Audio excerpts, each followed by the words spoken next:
Welcome to another video with Stash to Cash. My name is Mrs. Lex, checking in once more with you today. And today's topic is actually story time, which is actually about the cost of living and trying to save. And as I might have said in the previous video, that one of my hobbies is actually writing poetry. And I wrote something a while ago that I'd like to share with you. So just bear with me as I, recite this poem to you, which relates to cost of living. Cost of living, it was here. Many people felt despair. Rent and food, it's all gone up. British people, they were shocked. The new catchphrase was eat or heat. Many children missing treats. Mortgage holders too stressed out. Interest rates to shout about. Some, they say, will lose their home. Many will begin to roam. Homelessness is on the rise. Many people aren't surprised. Temporary housing so unfit. Yes, we know, we get the gist. Mental health is on the rise. Is the government surprised?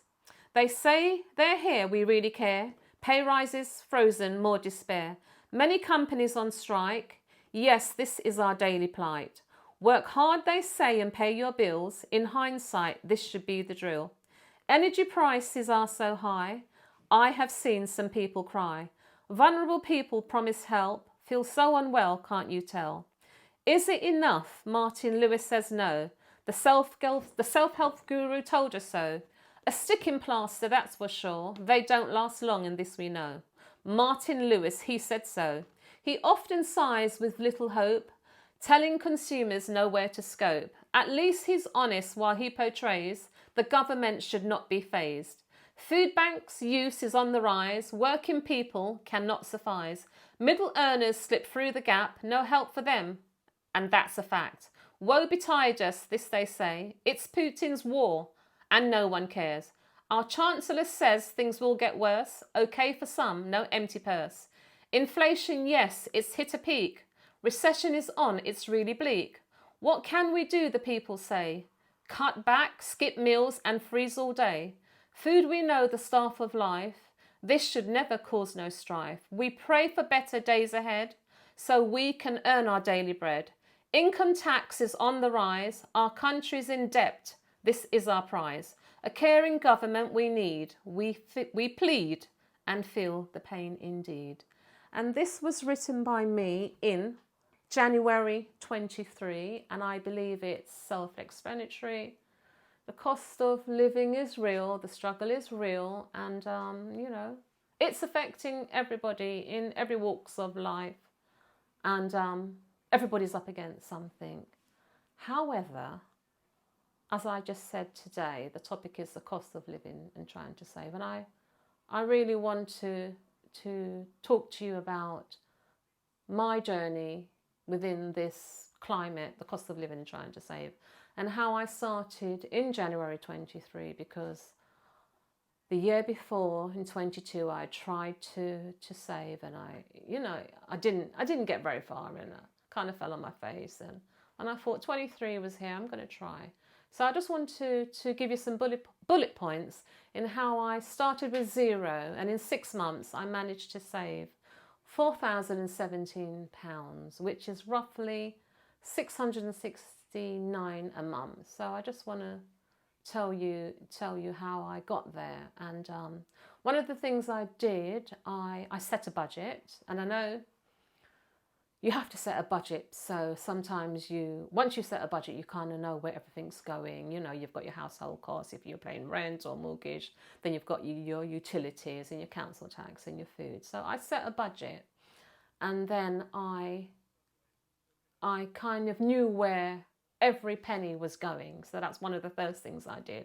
And then I tried to develop good money habits and look at what I was doing that might be a bad habit. So basically, one of my bad habits was buying things in the sale. So I generally just go out and buy something in the sale because I thought it was a bargain.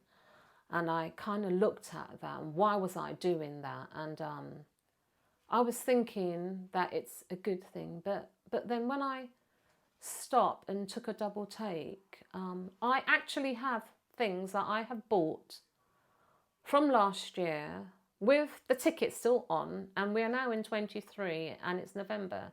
So it just goes to say, just because something's in the sale, do you really, really need it? It's not always the case. And you have to think about what you really need before you just think, oh, well, I need this item, I need that item. Because sometimes what I've noticed is I would take a lot of things to the charity shop, and, you know, some of them were new with tags on and some were never worn.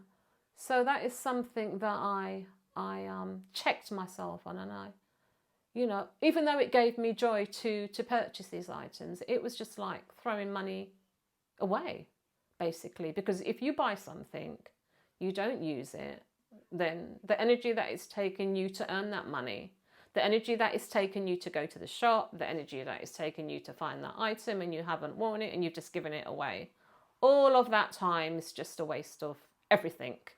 So that was something that I checked. So I stopped doing that, and I was able to meet significant milestones. And another thing that I stopped doing, I always used to buy takeaway on a Saturday, and you know, as a treat. You know, it's Saturday, you don't want to cook, and I was just discussing this with my son. You know, like the amounts. Obviously, I wasn't doing that this year. I was doing that last year, and I was spending £35 each week on a Saturday, and when I times that by 4, that was £140 a month. So when I looked at 140 over 6 months, that was £840. So that is something that I stopped doing, and in doing so, I was able to meet significant milestones. I'm not saying that I don't ever eat takeaway, because that would be a complete lie. I do eat takeaway, but someone else is buying it. It's not on me. I'm not going to be the person, oh, let's buy it. You know, I think it's nice to have a treat, but just look at that. You know, £140 a month for 4 Saturdays of takeaway, and I just think that is something that sometimes we can evaluate how we spend our money. Yeah, I think it's nice to treat yourself. But I think when the struggle is real, you have to think about the amount that you're spending and how you're spending it. And, you know, that is something that I felt that I could curb, and I have done so. And I've just looked at the things that I tend to spend money on, and those were the two things: shopping and buying things in the sales. And in doing so, I've tried to develop good saving habits, big and small. And how I've developed those saving habits is by doing saving challenges. And obviously the proof is in the pudding. The first challenge I started off with was the penny challenge, and I was striving with that. And then once I moved on, then I could do something else. So moving forward, I think sometimes you can start off with baby steps, and I think it is a good thing. Another thing that I tried to curb is that whenever I was tempted to buy an item, I would think to myself, do I really need it? I'd go to I've got a utility room downstairs with, you know, with shoes and jackets, and sometimes I'd go down there and I'd count the coats and jackets, and I thought to myself, no, I don't really need it. And if I really desired something, I would put it on my wish list if it was a birthday or Mother's Day. So therefore, someone else is buying it for you. It's not coming out of your personal pocket. So I think that was a good thing for me. And another good habit that I developed, whenever I was gifted funds, I would save majority of it, or sometimes all. And I've noticed that by doing so, you know, it became quite significant. And if I did buy something, it was never out of my personal money. It was always out of funds gifted to me.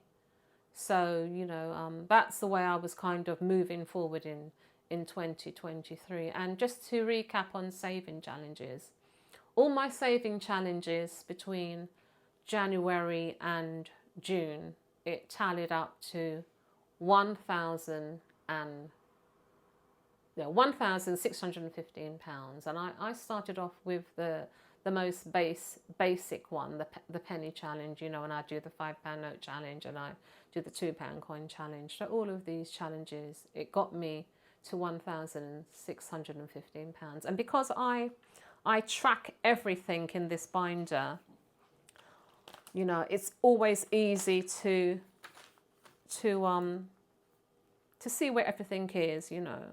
My first saving challenge, I've got it here. There. When it was a 6-month mark, I had saved 547. But when I had completed the saving challenge, it was actually £713. And it just goes to show you that when you strive to do something little, it really, really can add up in any way or form, and you shouldn't be disheartened. But as I've just touched on something recently, I said that whenever I was gifted funds, my aim was to not blow the money in the wind, but try to save majority of it, because obviously we're in a crisis, cost of living crisis. So I just thought, well, it's better to have some funds saved. So I just want to touch briefly on, the dynamics of that. And obviously in January 23, it was a new year, so I was gifted funds. And then there was Valentine's. I was gifted funds. I am married, I have got a husband. Then it was Mother's Day. I was gifted funds. I have 2 sons. Then it was Easter. My son came home from uni. It's around April, and I was gifted funds. But talking about the funds that I was gifted in April, in January I had started the penny challenge, and that was the very first challenge that I ever did. And I'm just going to take it out of my binder and just show you something. When my son came home from uni in January, he saw this penny chart on my fridge. Obviously, you can see that it's ticked left, right and centre. And obviously, I started it in January 23, you can see clearly. And, I had quite a few boxes ticked, but it wasn't complete. And, we spoke about it. And after Easter had rolled over and he was going back to uni, you pack your bags and you say, Mum, I'm going. He had actually, I have a penny jar, an old spaghetti jar on top of the fridge. And he had put like a handful of notes in there. And I hadn't noticed until he had arrived in Leicester, and I spoke to him and I said, oh, son, I've noticed like a handful of notes in my penny jar. And he said to me, oh, Mum, I just wanted to help you out. So, and it was several hundreds. And that several hundreds, it could have completed this penny challenge chart. But because I was on a mission to do it correctly, it was notes, so I'll just put it in the bank. So I just wanted to highlight that when you are trying to do something or strive to be somewhere, and you have a family, they are your greatest cheerleaders, and they can also, be there to support you. Because, who would have thought that, he would have saw this jar on top of the fridge and my chart on top of, on the side of the fridge, and just put a couple of hundred in there and think nothing of it, because he saw me trying. And because he saw me trying, then he wanted to help. So I think sometimes, when we are up against something, when a family works in unison, when one person makes progress, we all make progress. And we can support each other, big or small. And that is a perfect example of the penny challenge. The smallest challenge, the easiest challenge to do. And somebody comes along and sees you trying and thinking, oh, Mum's having a go at something, let me help her out. So that is what I wanted to share with you, because the struggle is real and it is difficult, and the cost of living, I know that my elder son says to me that, when you have to be able to budget to save, and I understand that. And he also said that some people, when they budget, don't have anything left, maybe. They don't have any. And I also was in that dilemma. But I decided that I have some habits that are costing me money, and I'm going to curb that. And I think that people in society, we all have things that we spend money on that we, maybe a habit or something that we do that we can actually curb it. Maybe we can do it less. Maybe we can do it once a month. And I've given you my examples, and everybody's got their own thing that they like to do, or maybe can cut down on. And I made a conscious decision to do so. And because I've made a conscious decision to do so, my family has had my back, and they've been there to encourage me in any way or form. So I really believe that when you are in a family and you work in unison, if one person wins, we all win.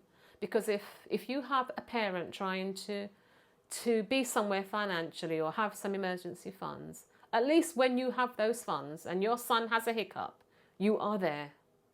You're not pulling your hair out thinking, oh, I'm a parent and I can't provide, So that is why it's so important. And the other thing I used to do is that I always, when it came to, I always make lists, and I try to stick to them in regards to shopping. I try to stick to it.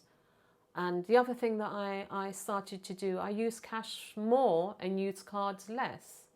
The reason why I use cash more is because I have amount that's slotted for food and utilities, and I try to stay within that. If I use my bank card, it's more than likely that I will go into overdraft. And if you go into overdraft, then you're going to have charges, and I don't want any charges. And the other thing is that I have credit cards, but if I use my credit cards, then I might end up paying unnecessary interest. So I think setting a budget and trying to stick to it. I'm not saying that I'm not saying that it's going to be the easiest thing to do, because it's not. It's not the easiest thing to do, but it can help to get you in a better place. And for me, this has been so. And what I've done when I've actually gone out to do like household shopping or doing anything, if I had a budget and it was finished and I had a list, and I'd stick to it. If something was on offer and I came back indoors, I would tell my youngsters, I'll tell my children, I'll tell my husband that I saw such an item, it's on offer. And then they would go out and get that item.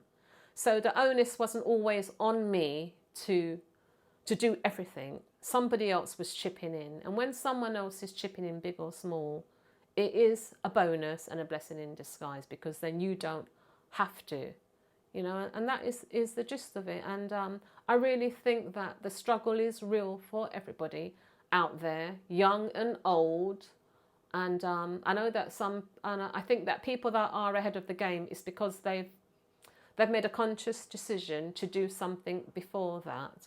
And my eldest son was saying that you have to save for when times get tough. But even when times are tough, you still have to try. You can't just say, well, times are tough, so I'm not going to bother. Because if you don't bother, who's going to bother for you? You have to try. That's why I always say, slot a fiver, slot a coin. To me, it's not about the biggest amount. Small amounts add up. And this I have shown everybody on this channel. From the biggest channel to from the biggest challenge to the smallest channel, challenge.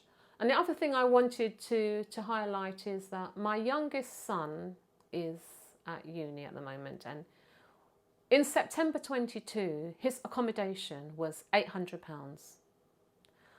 And in September 23, his accommodation was £890. So there you go. I think there's a major chaos going on, and it's affecting everybody. And I can just recap when he was at his first accommodation in 22, which he was paying £800 a month for. And I was talking to my neighbour about it, and she was horrified. She said, what, £800 for uni? She couldn't believe it. And I said to her, yeah, you roll off the bed and then you'd be in the kitchen. So it's not as if it was it's not as if he was in a luxury apartment. And, it's really, really rough. And everybody's trying to make money more and more, and everything is going up. So what can we do? We can't sit down here in tears. We have to really take action. We have to think ahead. in any way or form. And I really believe that when you are a family and you decide to work together, or somebody strives to be somewhere financially, I think that it is the best way forward, because, you know, it's like they say, you know, my mum used to say in the old days, 2 wages are better than 1. And, you know, a family working in unison is better than a family not working in unison. And every day you go out, even though you set a budget, I myself have noticed that even though you set a budget and you try to abide by that budget, and you're buying the same things each week, it's still a lot more than it was the week before. People just put the prices up because they can, you know, and I don't think it's ever going to change. So I can't see any way forward apart from, you know, dusting yourself off, rethinking, regrouping, try and save some money, you know. And I know that people may not have a lot of money to bank. That's why I think, you know, as I always say, saving challenges are the best, and you know, they just keep you motivated, and you're at your own pace, and it's in your face, so you just want to keep doing that. And I've noticed that the simplest of things can be so expensive. My eldest son, he likes a particular brand of biscuit, and it's called Nutella. And can you believe, in 2023, this brand of biscuit that he likes, you get 20 in a sachet, like a pouch, and it's £5. So that's just a prime example of prices going overboard, you know. So whenever I'm out and I see something on offer, I'll always share it with my family, and they'd go and get whatever it is, because I'm within the budget and I have to abide by that. And, you know, no one man is an island. Everybody needs help, and everybody needs support. So that's it really. The struggle is real, and we're going to have to get on board some way or form, and just do the things that we need to do. And if you've got a giving family, you know, count your lucky stars. And if you haven't, you're going to have to find your own stars. So that's it really. So you know, to anyone out there who thinks that they can't save any funds, I'm going to say that, you know, I think that you should try. And to anyone out there that says, I'm thinking about it, I'm going to say, I think you should. And to anyone out there that says, you know, they need to be supported and need encouragement, I'm going to say that I'm here. Just tune in. Just tune in, and I will be here to encourage and motivate you, because that is what I want to do, and that is what I've learned to do. And I hope that I can be this kind of role model or channel that inspires someone, that they can turn it on and think, yeah, this lady's keeping it real. You know, she's shown us the evidence. She's shown us the pennies. She's shown us the coins. She's showing us the notes, and keeping it real. And at the end of the day, that's all that matters. So once again, I'd like to say to you, it's not what you earn, it's what you keep. And pennies make pounds, and pounds have use. And at the end of the day, that's all that matters. So I'd like you to comment, like and subscribe. It'd be nice to hear the different views from different people.